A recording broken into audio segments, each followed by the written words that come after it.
হাজির হয়েছি একজন নতুন আর্টিস্টের সাথে। আজকে আমাদের সাথে যিনি থাকছেন তিনি হলেন প্রিয়ম তালুকদার। তো প্রিয়মদার জার্নিটা আগে আমি একটু ছোট করে বলি, তারপরে প্রিয়মদার থেকেই আমরা ডিরেক্টলি শুনে নেব। প্রিয়মদার পড়াশোনার জার্নিটা পুরোটাই হচ্ছে প্রিন্ট মেকিং নিয়ে। প্রথমে আসাম আর্ট কলেজ মানে কোকরাঝাড় আর্ট কলেজ থেকে ব্যাচেলার্স এবং তারপরে খয়রাগড় থেকে মাস্টার্স।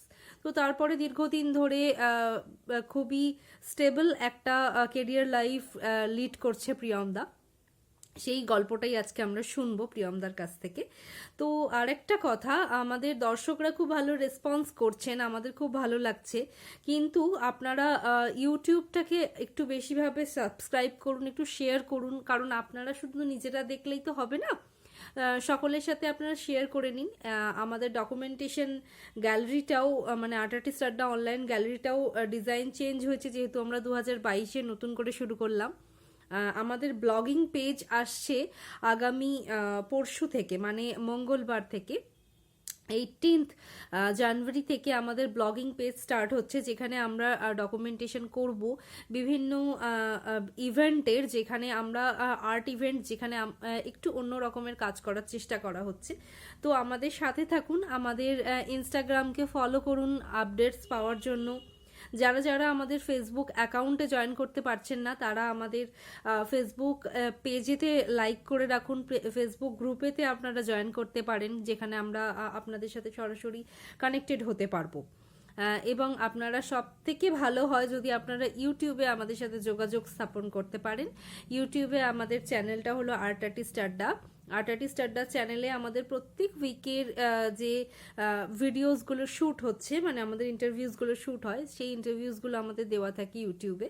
তো আপনারা সরাসরি ইউটিউবে আমাদের চ্যানেলটাকে যদি সাবস্ক্রাইব করেন এবং বেল আইকনটা অবশ্যই প্রেস করে দেবেন, তাহলে আপনারা কিন্তু প্রত্যেক সপ্তাহে যে ইন্টারভিউ সেশনসগুলো হচ্ছে সবার আগে আপনারা আপডেট পেয়ে যাবেন। এবং আমাদের অ্যানুয়াল শো খুব তাড়াতাড়ি আসছে। তো যে সকল আর্টিস্টরা এখনও আমাদের সাথে যোগদান করেননি, অ্যানুয়াল শোতে পার্টিসিপেট করেননি, তো তারা আমাদের সাথে অ্যানুয়াল শোতে পার্টিসিপেট করে নিন। আমাদের নতুন একটি পার্ট খোলা হয়েছে, যেখানে আমরা পুরোপুরি সেলিং পার্টটাও দেখছি। এই নিউ ইয়ারেই সেটা শুরু হচ্ছে, তো সেখানেও আপনারা সরাসরি যুক্ত হয়ে যেতে পারেন এই এক্সিবিশনসগুলোর থ্রু। তো আর বেশি কথা বলবো না, প্রিয়মদার সাথে কথা বলে নেব এবার। চলুন আমরা प्रियमदार साथे কথা বলে নিই। Thank you. अच्छा प्रियमदा, आप आपके बारे में थोड़ा सा बताइए, मतलब आपका बेसिक तो हम लोगों को सबको ही मालूम है कि आपका आसाम आर्ट कॉलेज से बैचलर्स, फिर उसके बाद खैरागढ़ से आपका मास्टर्स। तो उसकी ये जो जर्नी है, आप कैसे आर्ट फील्ड में आए, ये जर्नी के बारे में थोड़ा बहुत बताइए। ओके एक्चुअली मुझे उतना भी चीजों के बारे में उतना भी पता नहीं था बचपन में कि करना क्या है, क्या होता है फील्ड में, क्या नहीं होता। बस बाकी लोग जैसे आ जा रहे थे ड्राइंग स्कूल, मैंने भी वैसे जाना स्टार्ट किया था, बट ऐसा कोई मकसद नहीं था कि करेंगे क्या फ्यूचर में। तो बस कर रहा था, हो रहा था, चीजें कंटिन्यू ऐसे घट रहा था। फिर धीरे धीरे फिर मैंने बैचलर्स फिर एडमिशन लिया Kokrajhar music and fine arts college में। फिर वहां पे जाने के बाद थोड़ा सा डिफरेंट फील्ड हुआ बाकी चीजों को लेकर, बट फिर भी मैं लगभग 2-3 साल तक उतना सीरियस नहीं था बैचलर्स में। बट जब फोर्थ ईयर में आया तो थोड़ा सा सीरियसनेस बढ़ा फोर्थ ईयर आते आते। फिर फोर्थ ईयर फिफ्थ ईयर में थोड़ा सा मैं सीरियस बना उस टाइम पे। फिर उसके बाद जब मास्टर्स में गया तो मास्टर्स में जाने के बाद वहां पे एक्चुअली क्या फैसिलिटी बहुत ज्यादा था, एनवायरमेंट थे, काफी सारे अलग अलग स्टेट से, बहुत मतलब बाहर से भी काफी सारे बच्चे आ रहे थे वहां पे। तो एक बहुत ही एनर्जेटिक माहौल मिला वहां पे, और प्रॉपर प्रिंट मेकिंग क्या होता है क्या नहीं होता है, तो मैंने वहां पे जाना कि प्रोफेशनल प्रिंट मेकिंग क्या होता है। और फिर वहां से लेके अब तक जो मेरा जर्नी है तो वो मेरा कंटिन्यू है वहां से। उसके बाद से भी तो उसके बाद से ही वो जो रिदम आया मेरे में, तो वही चीज अभी तक मेरा कंटिन्यू है वहां से, इसलिए लगभग अच्छा, 10-12 तो साल। आप कॉन्फिडेंट थे कि आपको आर्ट फील्ड में ही आना है, या फिर और कुछ मकसद था आपका बैचलर्स के पहले? मतलब आप प्रिपरेशन कैसे किए कि आप आर्ट कॉलेज में आएंगे और उसके बाद आपका ये जर्नी रहेगा?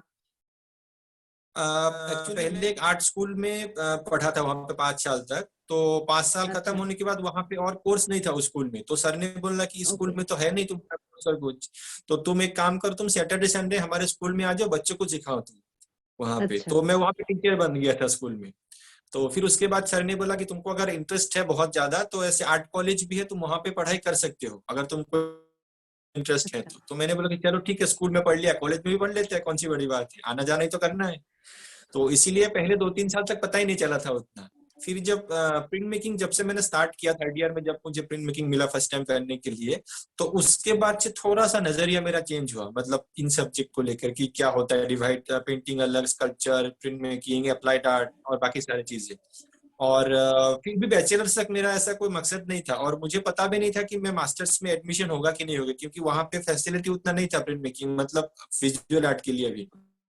तो मुझे ये भी नहीं पता था कि मेरा एडमिशन बाहर में कहीं होगा, और आसाम में कॉलेज है नहीं मास्टर्स के लिए, सिलचर में एक है बस। हम्म। तो फिर मेरा एडमिशन जब खैरागढ़ में हुआ, तो तब जाके मुझे इस फील्ड के बारे में पता चला कि इस फील्ड में बहुत बहुत सारे पॉसिबिलिटीज है करने के लिए, बहुत सारी चीजें हैं जिसमें हम प्रोफेशनली काम कर सकते हैं। ये एक दुनिया ही कंप्लीट अलग है जो नॉर्मल दुनिया से। हम्म। तो फिर उसके बाद से वो चीज मेरे अंदर में आया। उससे पहले तक तो बैचलर्स तक तो बिल्कुल था ही नहीं उस चीज का कि आगे जाके क्या करना है।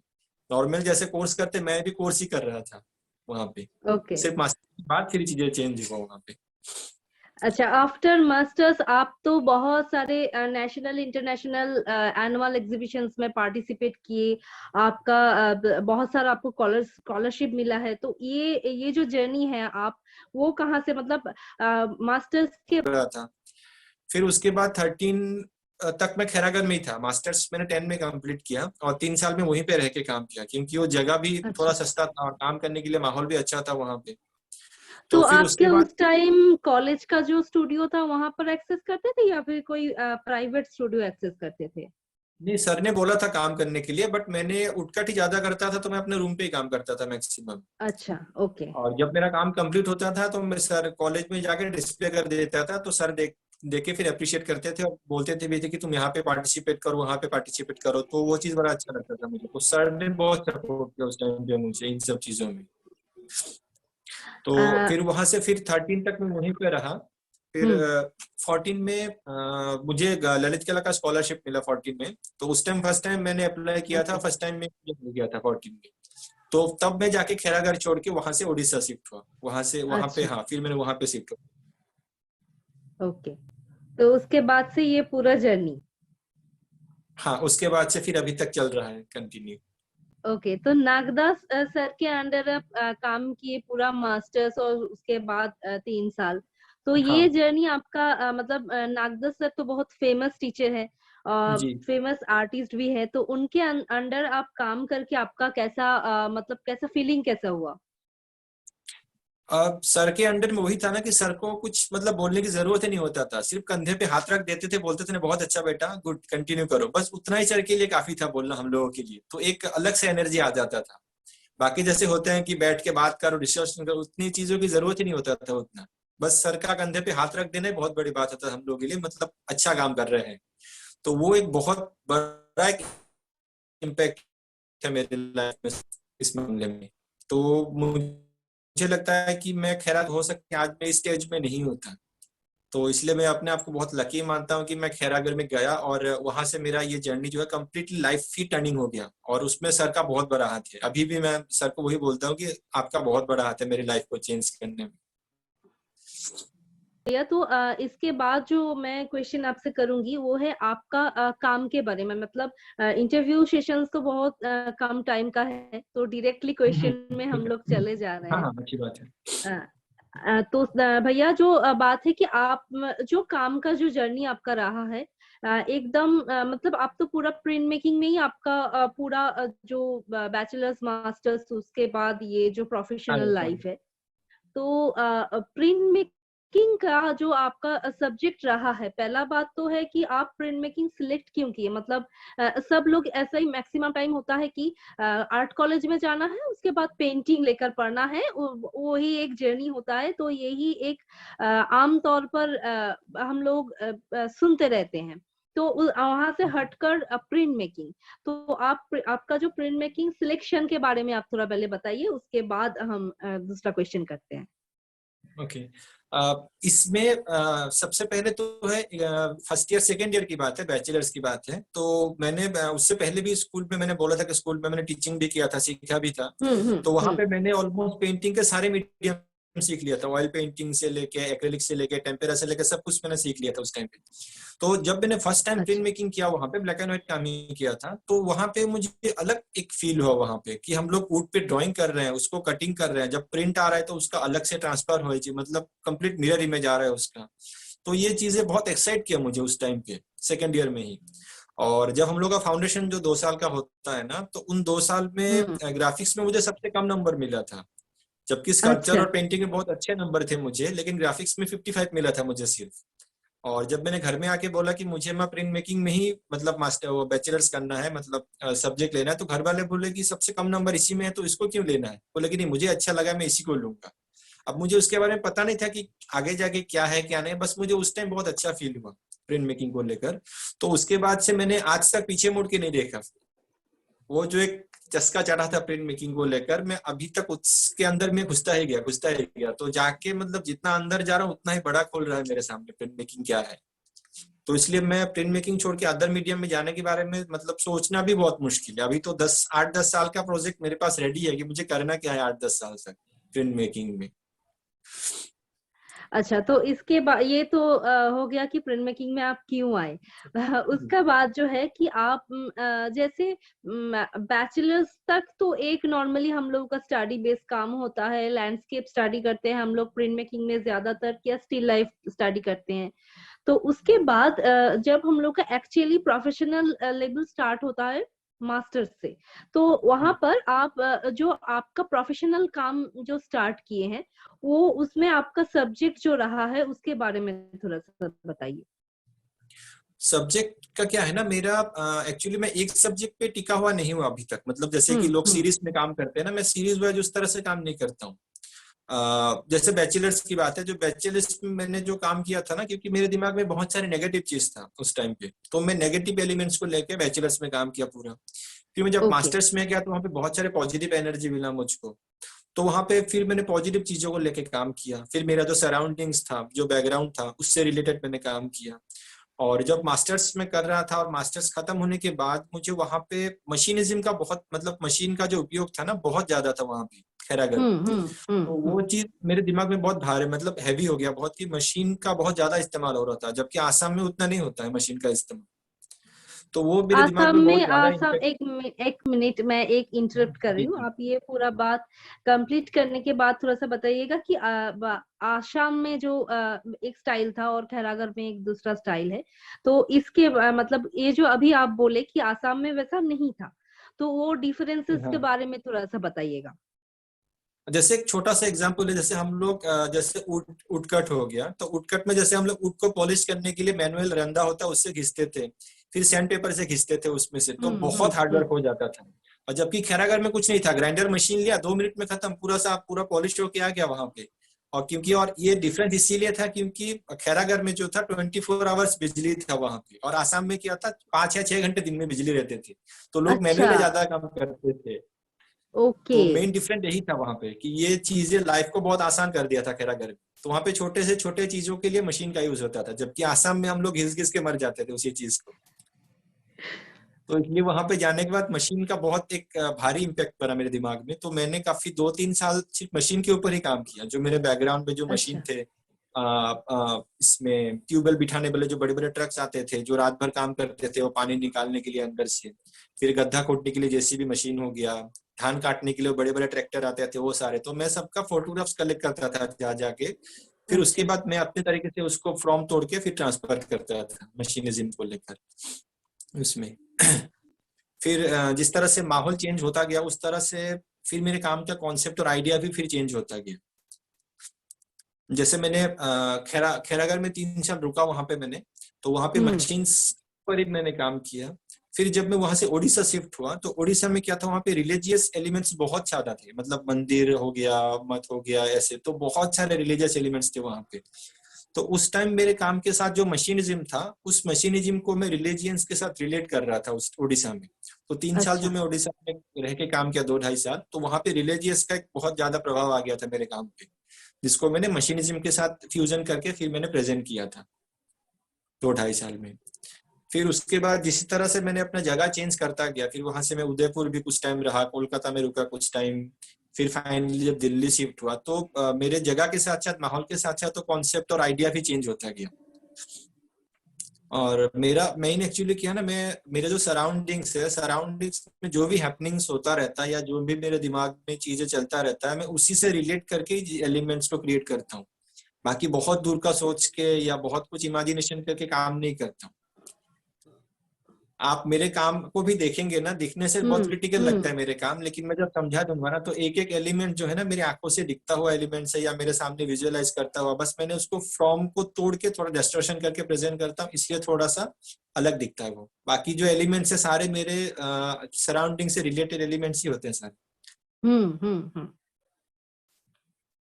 ओके, तो आप जब ये जो एब्स्ट्रक्शन स्टार्ट की, तो एक सबके दिमाग में पहला बात जो आता है कि व्हाई एब्स्ट्रक्शन, मतलब आप जो ये फॉर्म को तोड़कर खुद का एक फॉर्म बनाए, वो क्या आप कहीं से इंस्पायर्ड थे या फिर मतलब आपको ऐसे ही चाहिए था आपका काम, मतलब मुझे ऐसे ही फॉर्म तोड़ के बनाना ही अच्छा लगता है, तो ये बात था? हाँ, वो खुद ही बोल सकते हैं, क्योंकि मैंने उस तरह से किसी आर्टिस्ट को कभी भी सीरियसली फॉलो नहीं किया। और मैंने जब ये फ्रॉम तोड़ना खुद से स्टार्ट किया था तो काफी सारे लोगों ने मुझे बोला था कि आप डाली का काम देख लो, आपका काम डाली से रिलेट होता है। तो मैंने अच्छा। उस टाइम तक डाली का नाम भी नहीं सुना था कि डाली कौन है उसमें। तो जब मैंने उनको देखा, फिर सेरिज्म के बारे में पढ़ा थोड़ा सा, कि स्टडी किया उसमें, तो मुझे लगा कि हाँ, जो मैं फील करता हूँ वही चीज सेरिज्म में ऑलरेडी हो चुका है। तो ये मुझे बड़ा अच्छा लगा, क्योंकि मैं जो सोचता हूँ काफी सारे लोग और भी थे जो इस बारे में सोचते थे, मतलब इस तरह से सोचते थे काम को। तो फिर मुझे अच्छा लगा और मुझे अपने काम को या जो अपने फ्रॉम है उसको तोड़ने में फिर एक कॉन्फिडेंस आया कि हाँ, मैं जो कर रहा हूँ मतलब सही वे में कर रहा हूँ। तो उसके बाद से मैंने जो फ्रॉम जो क्रिएट किया, पहले तो मैं स्टडी करता हूँ उसका अलग अलग पैटर्न में, फिर उसके बाद जब मुझे लगता है कि हाँ, इसका स्टडी अभी मेरा पूरा हो गया, फिर उसके बाद मैं उसको तोड़ता हूँ। डायरेक्टली किसी भी चीज को मैं डिस्टॉर्शन में नहीं लेके जाता हूँ, पहले स्टडी करके फिर उसके बाद डिस्टॉर्शन करता हूँ। ओके, तो भैया आपका फेवरेट जो मीडियम है, मतलब प्रिंट मेकिंग में आप तो बहुत सारा मीडियम, नॉर्मली तो उस कॉलेज में बहुत सारा मीडियम एक्सप्लोर किया जाता है, तो आपका फेवरेट मीडियम कौन सा है? फेवरेट एक्चुअली क्या है ना, फैसिलिटी के हिसाब से मेरा फेवरेट हो जाता है। अब जैसे मेरे ओके। पास कुछ है नहीं, स्टूडियो वगैरह कुछ है नहीं, तो रूम पे ही काम करना है, तो रूम पे उठकट के अलावा कुछ ऑप्शन है ही नहीं। तो मैं हम्म। ज्यादा टाइम काम रूम पे ही किया, तो उठकट ही मैंने ज्यादा काम किया, तो अभी फेवरेट मेरा उठकट ही है ज्यादातर। और जिस तरह से मेरा मुझे फैसिलिटी मिलता है स्टूडियो में काम करने के लिए, तो मैं लिथोग्राफी भी करता हूँ, फिर मैं एचिंग भी करता हूँ, तो सारे ही मुझे मतलब पसंद है। बट काम मैंने उठकट में बहुत ज्यादा किया, जो एक्सपेरिमेंटल हो गया या जो भी मैंने प्रोसेस मैंने काम किया है, तो उठकट में बहुत ज्यादा काम किया मैंने। अच्छा, तो आप जो एक्सपेरिमेंट उठकट में किए उसके बारे में थोड़ा बहुत आप मतलब जूनियर्स लोगों को हिंट भी दे दीजिए, और आप थोड़ा सा हम लोगों के साथ शेयर भी कर दीजिए। मतलब उठकट में जो जो एक्सपेरिमेंट्स अवेलेबल हो सकता है, क्योंकि एक बात जो है कि बहुत सारा स्टूडेंट्स जो आर्ट कॉलेज में अभी पढ़ते हैं या फिर जस्ट बैचलर्स पास आउट हुए हैं, कि उन लोगों का दिमाग में एक ऐसा है कि उठकट में तो सिर्फ लेयर वाइज काम होता है और जस्ट उतना ही हो सकता है, इससे ज्यादा कुछ नहीं हो सकता है। मतलब वो एक नॉर्मली जैसे हम लोग एचिंग में करते हैं, बहुत कुछ एचिंग में हम लोग डाल सकते हैं, उसमें एक्वा कर सकते हैं, एक अलग सा एक जैसे फैंटेसी क्रिएट कर सकते हैं, वो बहुत लोगों का मानना है कि उठकट में बहुत कम होता है। लेकिन बहुत हम लोगों का बहुत ऐसा भी मतलब एग्जाम्पल्स हैं जहां पर उठकट में बहुत एक्सपेरिमेंट ऑलरेडी हुआ है। तो आप उनमें से आप भी एक हैं कि उठकट में इतना सारा काम आप इतना दिनों से कर रहे हैं, तो उसके एक्सपेरिमेंट्स के बारे में थोड़ा बहुत बताइए। एक्चुअली कॉलेजेस में क्या होता है ना, वहाँ पे बच्चों को उस तरह से गाइड नहीं किया जाता है, या उसके दिमाग में ये बिठा दिया जाता है कि प्रिंट मेकिंग मतलब आपका या तो ब्लैक एंड व्हाइट या तो मोनो कलर, और आप मल्टी कलर में तो जा ही नहीं सकते हैं। तीन हम्म। चार कलर ले लिए, बहुत बड़ी बात है वहां पे। तो एक तो है कि गाइडेंस मतलब बच्चों को उस तरह से मिलता नहीं है कि मल्टी कलर काम भी आप कम टाइम में कर सकते हैं। हम्म। और कुछ कुछ टीचर क्या, उनको खुद को भी नहीं पता होता है कि करना क्या होता है। बट उनको जॉब मिल जाता है, फिर वहां पे बैठ जाते हैं परमानेंट पोस्ट पे, फिर उसको बस जैसे चल रहा है वैसे चलता रहता है। तो ऐसे मैंने मैक्सिमम जगह पे ही देखा हुआ है चीजें। तो जब टीचर को नॉलेज नहीं है कि करना क्या है, उसने अपने लाइफ में खुद किया ही नहीं कुछ भी, बस BFA MFA खत्म कर दिया, नेट कर लिया, PhD कर लिया, प्रोफेसर बन के बैठ गए वहां पे अच्छी जगह पे, फिर उसके बाद तो जब खुद आप काम नहीं करेंगे ना, तब तक आप बच्चों को सिखा भी नहीं सकते हैं कि करना क्या होता है। तो मेन थिंग यही है कि बहुत सारी जगह पे मिसगाइड भी किया जाता है बच्चे लोगों को कि प्रिंट मेकिंग ऐसा ही होता है, एक स्क्वायर पीस होता है, उसी स्क्वायर में आपको करना है, आप उसको तोड़ नहीं सकते हैं, ब्लैक एंड व्हाइट के आगे जा नहीं सकते हैं, कलर में लिमिटेशंस है। तो इन सब के अलावा भी आपको खुद को चैलेंज लेना पड़ेगा कि नहीं मुझे करना है तो क्या करना है, और बेटर इससे क्या मैं कर सकता हूँ या आगे क्या हो चुका है। तो मैंने अपने आप को प्रिंट मेकिंग में चैलेंज की तरह लिया कि नहीं मुझे इसमें रेस्ट्रिक्शंस नहीं चाहिए, ना ब्लॉक का रेस्ट्रिक्शन, एक पर्टिकुलर ब्लॉक में काम करना है, ना पर्टिकुलर कलर में काम करना है। मुझे जब तक सेटिस्फेक्शन नहीं होता मैं तब तक उनके ऊपर काम कर सकता हूँ, कलर्स के लेयर ले सकता हूँ। अभी रिसेंटली मैंने जो काम खत्म किया उसमें लगभग 60 कलर्स के टोन्स है, वहां पे 60 कलर्स के टोन उसमें। अभी जस्ट था ही मेरे पीछे, मैंने 2-3 दिन पहले पैक करके उसको रखा हुआ, तो अभी रिसेंटली खत्म हुआ है वो काम। तो वो मैंने अपने आप को एक चैलेंज दिया कि मुझे सेटिस्फेक्शन जब तक नहीं होता मैं तब तक उसके ऊपर लेयरिंग करूंगा और कलर लूंगा वहां पे। और प्रिंट मेकिंग का जो एथिक्स है, जो बेसिक्स रूल्स है, उस बेसिक रूल्स को बिना तोड़े, मतलब ऐसा नहीं कि मैंने मोनो प्रिंट कर रहा हूँ या कलर यहाँ लगा दिया वहां लगा दिया, ऐसा नहीं है। जो बेसिक चीजें है प्रिंट मेकिंग का उस बरकरार रखते हुए मुझे प्रिंट मेकिंग करना है, तो मैं उसी चीज को कंटिन्यू कर रहा हूँ। और जहां तक एक्सपेरिमेंट की बात है, एक्सपेरिमेंट तो बहुत बड़ी वर्ड है, मैं उतना नहीं बोलूंगा एक्सपेरिमेंट को लेकर, बट मैं ये बोल रहा हूँ कि हाँ मैंने काफी सारे वुड्स के ऊपर मैंने ट्राई किया, बहुत सारे डिफरेंट वुड के ऊपर ट्राई मैंने काम किया, टेक्सचर्स वाले, ग्रेन्स वाले। और अभी रिसेंटली मैंने MDF बोर्ड मैंने पहले ट्राई नहीं किया था, तो मैंने MDF बोर्ड के ऊपर भी ट्राई करके देखा अभी यहाँ पे। तो काफी सारे डिफरेंस दिखा मुझे, काफी सारे चेंजेस भी दिखा। MDF में जो होता है वो वुड में नहीं होता है, जो वुड में होता है वो प्लाईवुड में नहीं होता है, जो प्लाईवुड में होता है वो जो क्रॉस वुड होता है उसमें नहीं होता है। तो काफी सारे ऐसे डिफरेंस ब्लॉक्स हैं, मटेरियल्स हैं, जिसके साथ आप जब तक खुद काम नहीं करेंगे उसको लेके तब तक मतलब विजुअली या मतलब बोल के समझाना बहुत मुश्किल हो जाता है। आपको कितना परसेंटेज रखना है, कितना रोलिंग करना है, कितना कलर अप्लाई करना है, जब आप खुद मतलब स्टार्ट करेंगे करना, तो मैं हेल्प कर सकता हूँ, किसी को भी कोई भी हेल्प मांगे तो मैं कर सकता हूँ, लेकिन बोल के समझाने में थोड़ा सा मुश्किल हो जाता है कि करना क्या है। लेकिन कोई अगर स्टार्ट करता है और मुझसे पूछता है कि इसके बाद क्या करना है, तो मैं बोल सकता हूँ ऑब्वियसली। अच्छा, आप भैया कौन से वुड में काम किए हैं? एक तो खमार हम लोग के आसाम में मिलता है जिसको गौमारी बोलते हैं हम लोग, गौमारी वुड में किया मैंने, पाइन वुड में किया मैंने, फिर एक लाली बोल के वुड आता है, बहुत हार्ड होता है वो, तो मैंने जस्ट ग्रेन्स लेने के लिए उसके ऊपर काम किया था। फिर शीशम अच्छा। की वुड में मैंने काम किया है उसमें। फिर खैरागढ़ में वहां पे 1-2 लोकल वुड भी मिलता था, मुझे नाम नहीं पता, तो वो भी मेरे पास रखा हुआ था, तो उस पर भी मैंने काम किया है। फिर प्लाईवुड तो है ही काम करने के लिए। फिर अभी रिसेंटली मैंने जो MDF बोर्ड था, MDF बोर्ड के ऊपर ही मैंने काम किया ओके। तो फाइनली। आपको आपको सबसे बढ़िया कौन सा लगा? मतलब हम लोग के यहाँ तो नॉर्मली MDF मैक्सिमम ही सब लोग MDF में ही काम करते हैं, क्योंकि MDF सबसे ज्यादा अवेलेबल है। और प्लाई में थोड़ा बहुत प्रॉब्लम्स भी होता रहता है, जो टिक प्लाई रहता है, तो सब लोग मैक्सिमम ही प्रेफर करते हैं कि MDF। तो आप इतना सारे जो नेचुरल वुड्स में भी काम किए, तो उसमें आपका सबसे बढ़िया कौन सा लगा? नेचुरल वुड में जो हमारे आसाम में मिलता है गौमारी बोल के होता है, खमार का वुड होता है, वो मुझे बहुत अच्छा लगा। वो सॉफ्ट भी होता है और उसमें बहुत बारीक से बारीक काम भी आप कर सकते हैं। और अच्छा। उसमें एक अच्छी बात है कि आप वहां पे जितना भी कलर्स क्यों ना अप्लाई करें, लास्ट तक जो वुड का ग्रेन्स होता है, नेचुरल ग्रेन्स, वो रह जाता है ब्लॉक के ऊपर, मतलब प्रिंट के ऊपर ग्रेन्स दिखता है। लेकिन MDF में क्या होता है ना, कुछ कलर्स के बाद वो ग्रेन्स खत्म हो जाते हैं, फिर उसमें वो फ्लैट, मतलब वो फ्लैट लगने फ्लैट लगता है, कलर फिर हो वो जो, जाता है। हाँ फिर वो मतलब जैसे वुडकट लगता है का कि मजा खत्म हो स्टेंसिल जाता है। स्टेंसिल, हाँ मतलब स्टेंसिल लगता है कि जैसा हम लोग स्टेंसिल यूज किए हैं। स्टेंसिल किए हुए हैं। लेकिन मैंने MDF में भी वो ग्रेन्स को रखा है, क्योंकि मैंने MDF में जैसे 8-10 कलर हो जाता है, फिर उसके बाद मैंने उसको घिस सरफेस को रफ किया है, फिर उसके बाद अच्छा। प्रिंट लिया। उसका जो ग्रेन्स है वो ग्रेन्स मैंने कुछ कुछ हद तक बचाने की कोशिश किया, जो लास्ट तक थोड़ा बहुत वुड का इफेक्ट दे रहा है मेरे काम पे अभी भी। अच्छा। तो आप 60 लेयर्स तक काम किए हैं, तो नेचुरली जो रहता है कि अप टू 16-17 के बाद कलर्स एक टाइम जैसे लगता है कि जैसे सपोज मैं येलो का टोन से ब्राउन के टोन में जा रही हूँ, तो वहां पर क्या रहता है कि वेरिएशंस के बाद मतलब एक टाइम के बाद 16-17 लेयर लेने के बाद वहां पर प्रॉपरली कलर नहीं आता है, मतलब लगता है कि उसके पहला वाला लेयर जो जितना है, तो उसके बाद वाला लेयर भी उतना ही, मतलब ज्यादा डिफरेंशिएट हम लोग नहीं तैयार कर पाते हैं। तो आप 60 लेयर्स लेकर काम किए हैं, तो उसके बारे नहीं, में थोड़ा बहुत बताइए।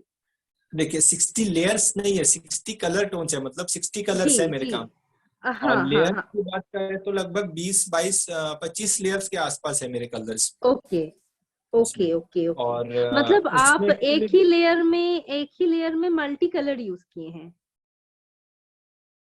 नहीं नहीं, तो वो या फिर वो अलग से ही प्रिंट लिए हैं, मतलब वो मुझे थोड़ा सा क्लियर नहीं हुआ कि 60 कलर्स और लेयर्स, मतलब लेयर्स कितने बोले भैया?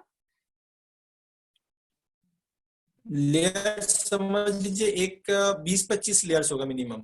जी जी देखिए जी। एक्चुअली क्या होता है ना, जैसे मुझे जहां पे जो कलर जरूरत नहीं होता है मैं वहां पे वो कलर को अप्लाई नहीं करता।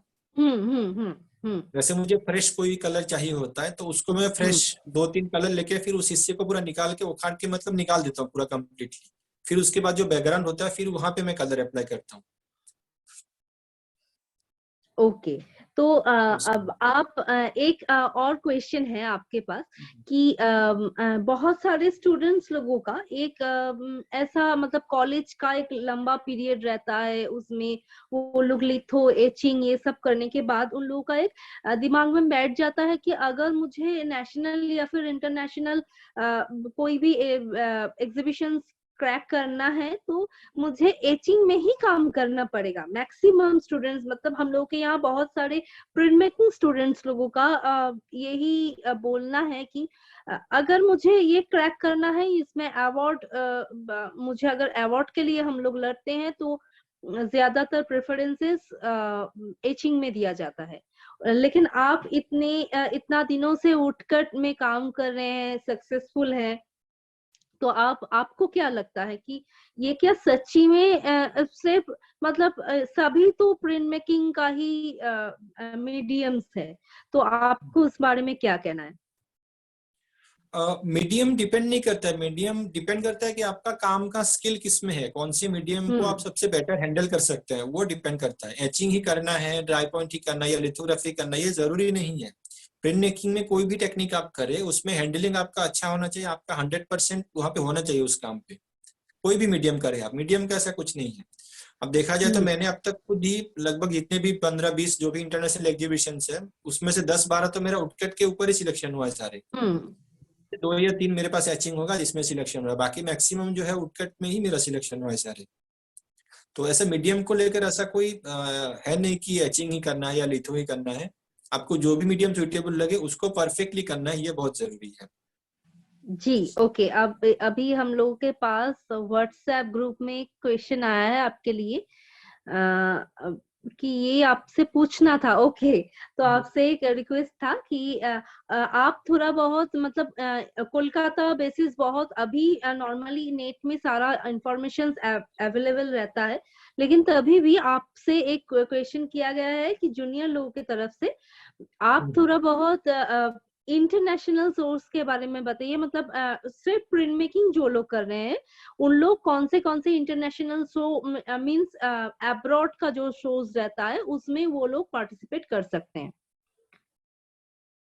मैं एग्जीबिशंस के नाम बताऊं या टेक्निक बताऊं या मतलब क्या बताऊं मैं एग्जीबिशंस। सब, मतलब आप सिर्फ उन लोगों को थोड़ा बहुत गाइड कर दीजिए कि अब जैसे हम लोग यहाँ पर इंटरनेशनल एग्जीबिशंस के लिए आप कौन से एग्जीबिशंस के लिए कैसे हम लोग तैयार कर सकते हैं, मतलब जो लोग जूनियर्स है। अच्छा, एक्चुअली क्या है ना, आप जैसे मुझे पहले पहले मिला था ना, मैं बहुत सारे जो फेसबुक में लिंक होते हैं जिसमें बहुत सारे पेजेस बने होते हैं, world print makers, hmm. Indian print makers, international print makers, तो मैं सारे पेजेस को लाइक कर देता हूँ। तो जब भी उस पेजेस को आप लाइक करेंगे ना, तो कोई भी कुछ अपलोड करता है ना, तो वो आपके पास नोटिफिकेशन आ जाता है कि यहाँ पे ये एग्जीबिशन होने वाला है। तो आप वहां पे जाके जब उस पेज में जाएंगे, तो वहां पे उस पेज का डिटेल्स आपको दिखाई देगा कि इतने सेंटीमीटर साइज चाहिए, ये वाला मीडियम है, इतने हम्म। Time deadline. तो आप वहां पे जाने के बाद फिर आप वहां पे सर्च कर सकते हैं कि आप मुझे क्या चाहिए, इसमें से क्या मैं कंफर्टेबल हूँ यहाँ पे भेजने के लिए। फिर उसके बाद मैक्सिमम जगह तो क्या पहले ऑनलाइन सिलेक्शन होता है, आपको ईमेल हम्म। भेजना होता है मेल करके। फिर उसके बाद जब आपका रिप्लाई आ जाता है कि आपको ओरिजिनल काम भेजना है, तो मैक्सिमम जगह पे आपको काम रोल करके ही भेजना होता है। हम्म। फॉरेन में आपको प्रिंट की जरूरत नहीं है इंडिया की तरह। तो इसीलिए फॉरेन का मुझे अच्छा लगता है कि आपका काम भी जाता है रोल होके, फिर रिप्लाई में काम भी वो लोग भेजते हैं रिटर्न में, और आपको कैटलॉग और सर्टिफिकेट दोनों भी मिलते हैं घर तक। तो ये बहुत अच्छा लगता है मुझे भी। और अगर आप लोग भी पार्टिसिपेट करना चाहते हैं, तो आपको थोड़ा सा तो सर्च करना पड़ेगा गूगल में जाके भी, कि प्रिंट मेकिंग बिनाले हो गया, प्रिंट मेकिंग तिनाले हो गया, इंटरनेशनल जो भी है, तो थोड़ा सा आपको एफर्ट लगाना पड़ेगा। और बाकी मेरे पास जो भी इन्फॉर्मेशन आता है मैं ऑलमोस्ट शेयर कर ही देता हूँ, व्हाट्सएप ग्रुप में हो, जहां हम्म। पर भी हो, मैं ऑलमोस्ट शेयर कर देता हूँ। ओके भैया, तो एकदम हम लोग टाइम के लास्ट मोमेंट में खड़े हैं। 5 मिनट ओके। हम लोग के पास बाकी है। तो आपको लास्ट जो क्वेश्चन करेंगे वो है कि आप इन फ्यूचर आपको अब आपका जो जर्नी है वो आप कैसे चॉक आउट किए हैं, मतलब इन फ्यूचर हम लोग आप लोग से मतलब जो सीनियर्स लोग आप लोग काम कर रहे हैं, तो आपका एक मोटिवेशन रहता है कि आपको इन फ्यूचर आपको ये प्लानिंग्स है कि आपको करना है। तो आपका अपकमिंग जो शोज है, जो आप मतलब जो न्यू अपकमिंग आ रहा है, तो उसके बारे में थोड़ा बहुत बताइए। अभी देखिए, फिजिकल शो होना तो बहुत मुश्किल है, खासतौर पे हम्म। इंडिया पे हम्म। जो भी अभी हम्म। माहौल बना हुआ है। बट फॉरेन में अभी 5 या 6 एग्जीबिशन है, जिसका मैंने लिस्ट अभी निकाला नहीं हुआ, बट मैं देख रहा था वहां पे, तो मई जून तक वहां पे लास्ट डेट है सबका। तो उसके लिए फिर मैं अभी प्रिपेयर स्टार्ट करूंगा काम करने के लिए। जिसमें एक ताइवान का ओके। आरओसी बोल के है, आरओसी बोल के ताइवान में है। एक ग्वानलान प्रिंट बिनाले है चाइना में। एक रोमानिया में है। तो ये 3 या 4 एग्जीबिशन है जिसके लिए मुझे अभी काम करना है और प्रिपेयर होना है अपने लिए।